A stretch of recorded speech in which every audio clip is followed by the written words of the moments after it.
Halo teman-teman semua, selamat datang di Ruang Anjar Azam. Di segmen Ruang Ngobrol episode kedua ini, kita mau ngebahas tentang tips menikah di tengah pandemi COVID-19. Yap, tapi bukan berarti kita menyarankan kalian untuk tetap menyelenggarakan pernikahan atau acara besar di tengah-tengah pandemi COVID-19, ya bukan itu. Tapi tipsnya seperti apa, pokoknya tonton terus sampai akhir video, oke? Seperti yang kita ketahui bahwa pandemi COVID-19 ini benar-benar terjadi dan ada di Indonesia gitu. Virus itu nyata gitu ya. Virus itu nyata dan memang tidak bisa kita lihat secara kasat mata gitu kan. Dan dari angka yang kita lihat gitu ya, bahwa ya sudah ratusan ribu gitu di Indonesia yang terkena virus tersebut gitu. Dan memang nyata gitu, itu datanya gitu ya, itu fakta, itu ada datanya gitu ya. Kita semua gitu sedang memperjuangkan jutaan nyawa gitu. Nah, jangan sampai hanya dengan ego kita menyelenggarakan pernikahan semaunya, kita mengorbankan orang-orang di sekeliling kita gitu. Nah, itu jangan sampai terjadi gitu. Kita juga melaksanakan pernikahan yaitu boleh-boleh saja gitu ya, karena itu memang ibadah gitu. Tapi kita juga mesti melihat atau sadar diri di tengah kondisi yang kayak gini gitu. Jangan sampai kita terus menyelenggarakan semau kita gitu, sesuai dengan misalkan dream wedding yang kita impikan tanpa memperhatikan yang sedang terjadi saat ini gitu. Tips yang pertama yaitu redam ego kita sebagai individu yang akan melaksanakan pernikahan. Seharusnya bisa meredam ego dan sadar diri gitu, bahwa ya kita tuh sedang mempertaruhkan jiwa manusia, jutaan jiwa manusia gitu. Jangan sampai dengan acara pernikahan kita malah mengorbankan jiwa manusia gitu.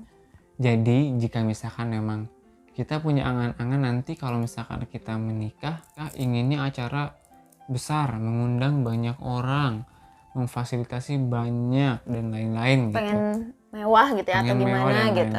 Okay? Mungkin kebanyakan orang ingin menyelenggarakan acara pernikahan yang seperti itu.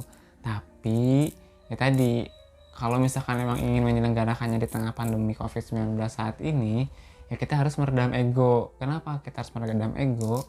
Pertimbangannya juga tadi, betul ya apa yang Anjar sampaikan, bahwa ya kita kalau misalkan memang ingin menyelenggarakan acara, otomatis kan akan terjadi satu perkumpulan orang gitu kan dalam satu tempat yang sama di satu waktu yang sama.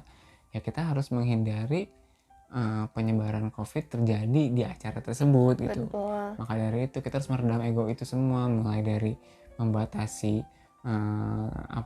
jumlah orang yang datang, mengantisipasi, walaupun kita sudah mengantisipasi jumlah atau mengurangi jumlah, kita juga harus mengantisipasi itu perihal kontak antar manusia yang datang ke acaranya nanti gitu.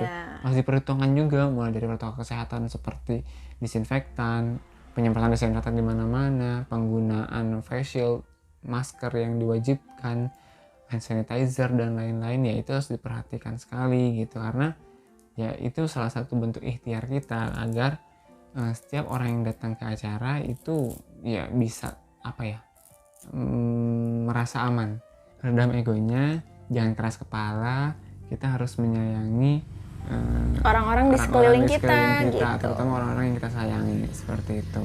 Tips yang kedua yaitu siapkan mental. Karena di tengah pandemi ini kan pasti pernikahan yang akan kita laksanakan itu tidak akan seperti biasanya gitu. Pasti sangat-sangat berbeda gitu ya dengan pernikahan sebelum adanya pandemi gitu. Pasti ada peraturan-peraturan, ada kebijakan-kebijakan tertentu yang mengharuskan kita untuk mematuhinya gitu. Jadi kita jangan ambil pusing lah ya. Kalau misalkan memang kita ingin niatnya ibadah, kalau misalkan memang ketentuannya harus seperti itu, ya mau bagaimana lagi. Nah, siapkan mental di sini tuh karena berdasarkan pengalaman kita gitu ya, banyak peraturan yang berubah-ubah. Dan ya di tengah kondisi yang tidak menentu ini gitu ya, kita nggak tahu juga gitu ya besok tuh ada apa, lusa tuh ada apa, minggu depan ada apa, kita nggak akan pernah tahu. Jadi harus siapkan mental gitu, karena pasti ada hal-hal yang nggak terduga gitu. Betul. Tips yang ketiga, nggak perlu gengsi dan jangan takut sama omongan orang.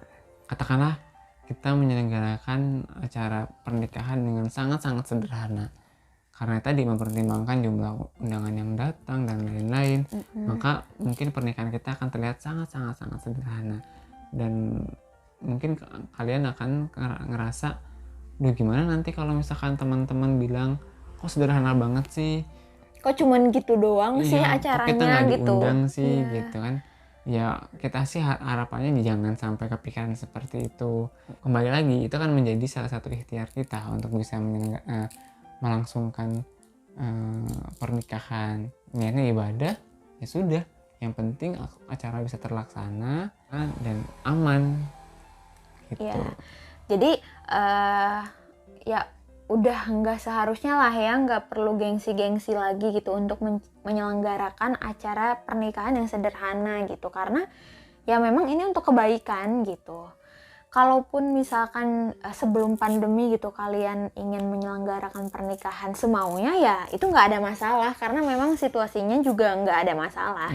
Tapi karena sekarang situasinya sedang bermasalah, ya gengsi atau apapun itu ya kesampingkan dulu lah ya, nggak perlu gengsi gitu sama orang, ataupun takut dinyinyirin misalkan, atau takut diomongin, ya kita mesti siap gitu akan hal itu. Kita nggak bisa juga mengontrol omongan orang terhadap kita. Betul.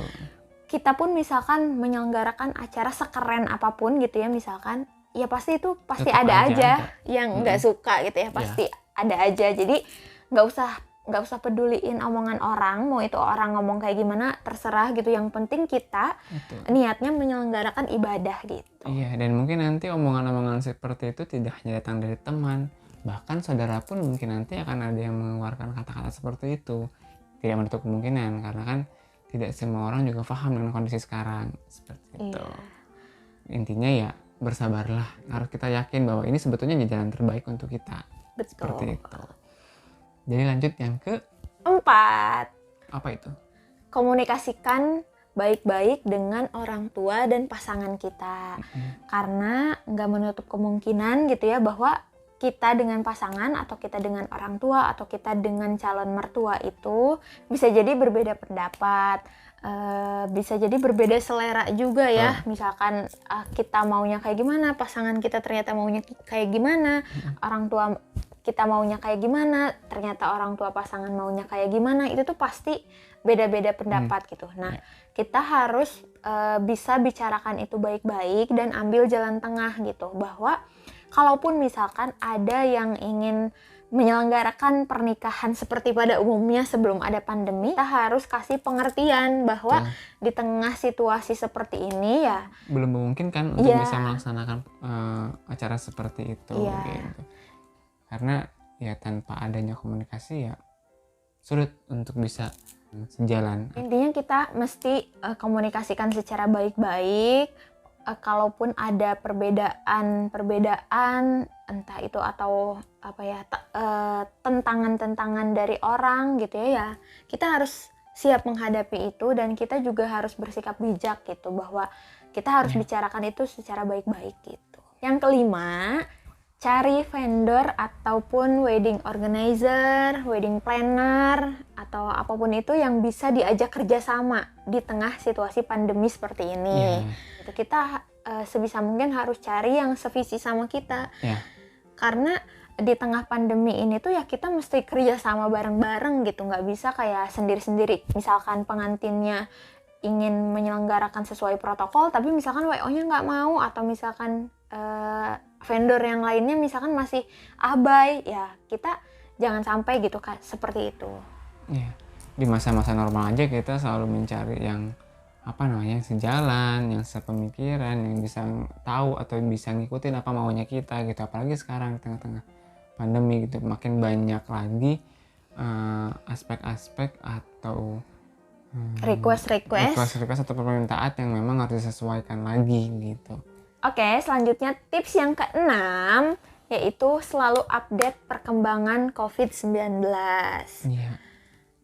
Karena lagi-lagi tidak menutup kemungkinan nanti kalau misalkan nih kita udah ngurus berkas ini itu, perizinan ini itu ke beberapa pihak tertentu.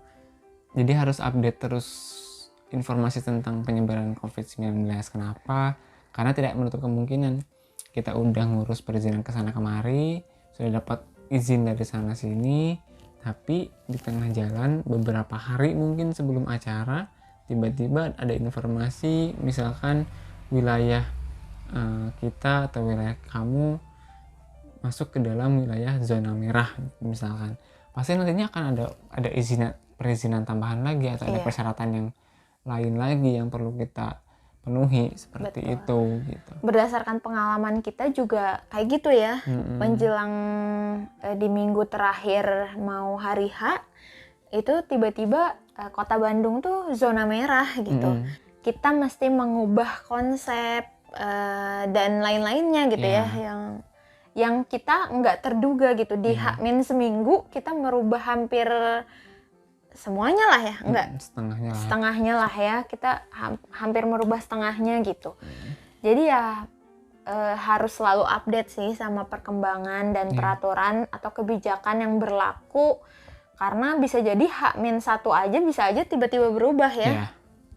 Jadi ya siap-siap aja, maksudnya ya kita harus pintar-pintar mengantisipasi sih kira-kira apa nih yang akan terjadi ke depan. Jadi intinya selalu update aja perharinya perkembangan COVID-19 di wilayah kamu itu seperti apa, karena kita nggak akan pernah tahu apa yang akan terjadi ke depannya. Betul. Sekarang kita masuk ke tips terakhir. Yang ke-7. Apa itu? Yaitu berserah pada Tuhan.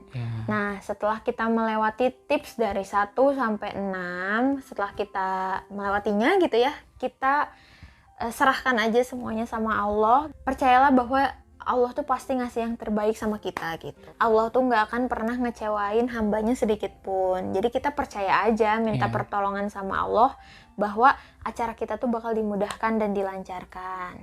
Dan jangan kaget kalau misalkan ternyata di hari H itu acara nggak berjalan 100% sama seperti rencana yang sudah kita persiapkan gitu. Iya, karena kan kita juga udah usaha semaksimal mungkin ya, sudah mengurus perizinan ini itu, sudah selalu update info, sudah meredam ego, sudah menyiapkan mental. Nah, ya tinggal kita ya sudah, pada akhirnya kita harus berserah gitu apapun yang terjadi. Yang penting niat kita aja ibadah, insya Allah Allah kasih yang terbaik kayak gitu. Yakinlah bahwa ya rencana Tuhan pasti lebih baik daripada rencana yang kita susun. Betul. Gitu. Segitu aja video kita kali ini. Kalau misalkan kalian suka boleh di like, boleh di subscribe. Semoga kalian suka dengan videonya. Mudah-mudahan bermanfaat. Kalau misalkan memang dirasa bermanfaat, boleh di share di media sosial kalian. Dan kalau misalkan teman-teman ada yang punya saran, kritik, dan lain-lain, bisa sampaikan di kolom komentar di bawah. Sampai ketemu di video selanjutnya. Dadah!